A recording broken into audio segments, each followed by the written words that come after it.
নমস্কার বন্ধুরা, welcome to my channel SB explorer. তো বন্ধুরা, সকলকে জানাই শুভ সকাল।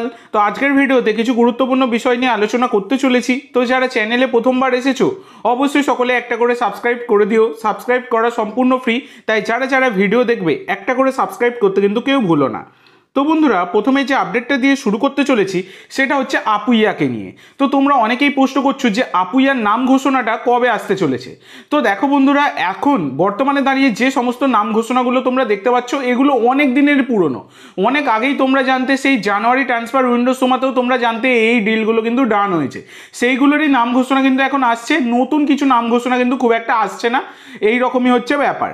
তো এবার তোমাদেরকে বলি, আপুইয়া তিনি কিন্তু বর্তমানে কলকাতায় এসেছেন। গতকালকে তিনি ফ্লাইটে আসার একটা ছবি পোস্ট করেছিলেন তার সোশ্যাল মিডিয়ায়, যেটা একটা ইঙ্গিত ছিল।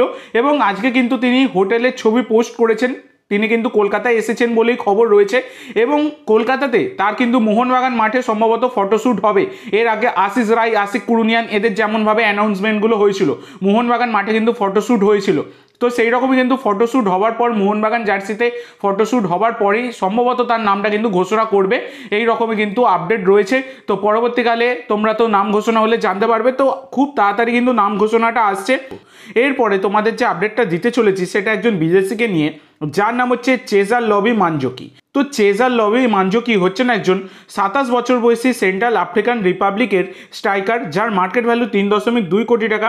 বর্তমানে তিনি ইউএই প্রো লিগের একটি ক্লাবের সাথে যুক্ত রয়েছেন এবং সেই ক্লাবের সাথে তার কিন্তু চুক্তি শেষ হয়ে গেছে এবং তিনি কিন্তু মোহামেডান এসসিতে সাইন করে দিয়েছেন। মোহামেডান এসসির সাথে ডিল ডান কিন্তু তার হয়ে গেছে। তো ব্যাপারটা হচ্ছে, এই প্লেয়ারটিকে নিয়ে যদি কথা বলা যায় তাহলে কিন্তু ডুয়েল সিটিজেনশিপ রয়েছে এই প্লেয়ারটির, যেখানে কিন্তু সেন্ট্রাল আফ্রিকান রিপাবলিক ছাড়াও তার কিন্তু কঙ্গোরও সিটিজেনশিপ রয়েছে। তো এই প্লেয়ারটি যথেষ্ট প্রতিভাবান প্লেয়ার। সেন্ট্রাল আফ্রিকান রিপাবলিকের মানে জাতীয় দলের হয়ে 6খানা ম্যাচ খেলেছেন, এছাড়া কঙ্গোর হয়ে 3খানা ম্যাচ খেলেছেন জাতীয় দলের হয়ে। তো দুই দেশেরই জাতীয় দলের হয়ে তার কিন্তু খেলবার অভিজ্ঞতা রয়েছে। আর তোমরা জানো বন্ধুরা, আমাদের কলকাতা ময়দানে কিন্তু আফ্রিকান প্লেয়াররা খুবই সফলতা পান, সেই জন্য কিন্তু এই প্লেয়ারটিও আশা করা যায় সফলতা পাবেন। তো নতুনভাবে আইএসএল-এ প্রমোট হয়েছে মোহামেডান, তো তারা কিন্তু এই প্লেয়ারটিকে সাইন করিয়ে নিল। এরপরে তোমাদের যে আপডেটটা দিতে চলেছি সেটা হচ্ছে নিম দর্জি তামাংকে নিয়ে। তো 28 বছর বয়সী ভারতীয় এই ডিফেন্ডার নিম দর্জি তামাংকে তোমরা সকলেই চেনো, মার্কেট ভ্যালু 1 কোটি টাকা। তো এই জানুয়ারি ট্রান্সফার উইন্ডোতে তিনি কিন্তু হায়দ্রাবাদ এফসি ছেড়ে যোগ দিয়েছিলেন এফসি গোয়াতে, একদম শর্ট টার্ম কন্ট্রাক্টে যোগ দিয়েছিলেন। এই 31শে মে 2024-এ তার কিন্তু চুক্তি শেষ হয়ে গেছে। তো এবার ব্যাপার হচ্ছে, বর্তমানে যে আপডেট পাওয়া যাচ্ছে তার সাথে হয়তো আর কন্ট্রাক্ট বাড়াবে না এফসি গোয়া, তাকে হয়তো ছেড়ে ফেলতে পারে, এই রকমের সম্ভাবনা রয়েছে। এবং এই নিম দর্জি তামাংয়ের ওপর আইএসএল-এর একাধিক ক্লাব ইন্টারেস্ট শো করছে। তো তার মধ্যে কিন্তু ইস্ট বেঙ্গল ম্যানেজমেন্টও ইন্টারেস্ট শো করছে এবং শোনা যাচ্ছে যে মোহনবাগান ম্যানেজমেন্টেরও সামান্য হলেও তার উপর ইন্টারেস্ট রয়েছে as a backup centre back. এছাড়া বন্ধুরা, আইএসএল-এর আরও বিভিন্ন ক্লাব তারা কিন্তু এই নিম দর্জি তামাংকে দলে নিতে চাইছে। তো দেখা যাক, পরবর্তীকালে কনফার্মেশন এলে তোমাদের জানিয়ে দেবো। এরপরে তোমাদের যেটা জানাবো সেটা হচ্ছে ভিভিন মোহাননকে নিয়ে। তো ভিভিন মোহানন হচ্ছেন একজন 21 বছর বয়সী ভারতীয় সেন্টার মিডফিল্ডার। সেন্টার মিডফিল্ডের পাশাপাশি ডিফেন্সিভ মিডফিল্ডে খেলতে পারেন। মার্কেট ভ্যালু 2.2 কোটি টাকা।